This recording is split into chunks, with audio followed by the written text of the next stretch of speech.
What's been the best goal that Plymouth have scored in 2024? Who's the player of 2024? And what's been the standout moment of the year? It's nearly the new year. Welcome back to Where Pilgrims Walk. On this episode this week, we are reviewing the year that was for Plymouth Argyle, and what a year it has been. If you've not come across the channel before, drop us a quick subscribe, drop us a quick like.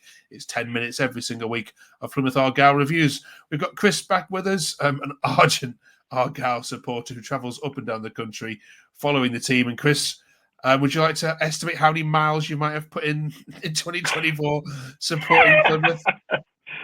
As the song sings in Plymouth, it's miles and miles and miles to travel to see the greens, but how many more? I haven't. I daren't count the miles, and I daren't find out how much it's cost me either. But hopefully, it's always worth it when we win. Absolutely. All right, let's jump straight into it then. We're looking for the best goal of 2024. Help Chris out with this. Drop in the comments below the goals that he missed. What's been the one, Chris, that you remember from this calendar year? Could be, of course, from the previous season, of course, where you were there or saw it on TV and just went, wow. It just takes you a second to register just how good that goal was. If we're talking about good goals, I'm going to go for Mustapha Bundu against Leicester City. Absolute corker. He took a free kick. It wasn't the most important goal we've had of the last 12 months. I can let you know that one. But the best goal I've seen, without a doubt, Mustapha Bundu, free kick. Leicester City, who were flying high, they were top of the table. And we took 3 points off them with a 1-0 win at home park on a Friday evening. Absolutely lovely jubbly. Brilliant. Next up then is the player of the year. Probably a few candidates for this, but who's been the standout, consistent player for you, Chris, that should get this accolade? There's one man stands out for me, and that's the one who scored our most important goal of 2024. That's Joe Edwards, the man who kept us in this division. He's our captain. He's our leader. We miss him desperately over this last few weeks, and we hope his return is quick and he has a successful operation, which by all accounts has gone well, and we wish the man well and hopefully a successful 2025. Brilliant. And finally, then, we are, of course, looking back at your favourite moment of 2024. I'm going to guess which one where it's going to head, but what was the moment that got you out of your seat the most, close to tears? It got me out of my seat, Mark. It got me on the flipping grandstand balustrade. It was that goal again, Joe Edwards against Hull City. The one that kept us up, almost brought tears to my eyes. It really was outstanding.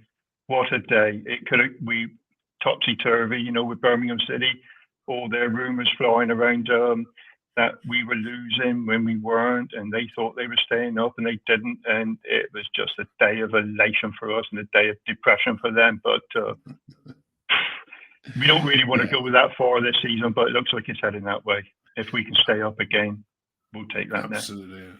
Was the Norwich goal against Birmingham cheered just as loud as the Plymouth goal? Yes, I believe they were. Yeah, absolutely. Right. Yeah. Brilliant. Okay. Let us know if Chris has missed any other big moments. There's not going to be one bigger than that particular one, of course. But one of the big moments can Plymouth celebrate. Looking forward to 2025 then. I mean, it's all about finishing fourth from bottom, Chris, isn't it? Do you think you can do it? Yeah, I think we can, Mark. There's a lot of points to be gained and likewise a lot of points to be lost between now and the end of the season. But we've got the transfer window in January. That's going to be, as I said before, that's going to be a really important window for us. Probably the most important window over the last 5 windows that's been. We need that central midfielder. Last week, we've had 2 attackers injured. We need somebody up front. At the moment, we're playing with 1 attacker and who's fit. So, yeah, we need bodies back. We need people coming in. I understand Rooney's looking at 2, maybe 3. Well, I think his positions or priorities might be changing. We need that central midfielder. I've mentioned Michael Baidoo.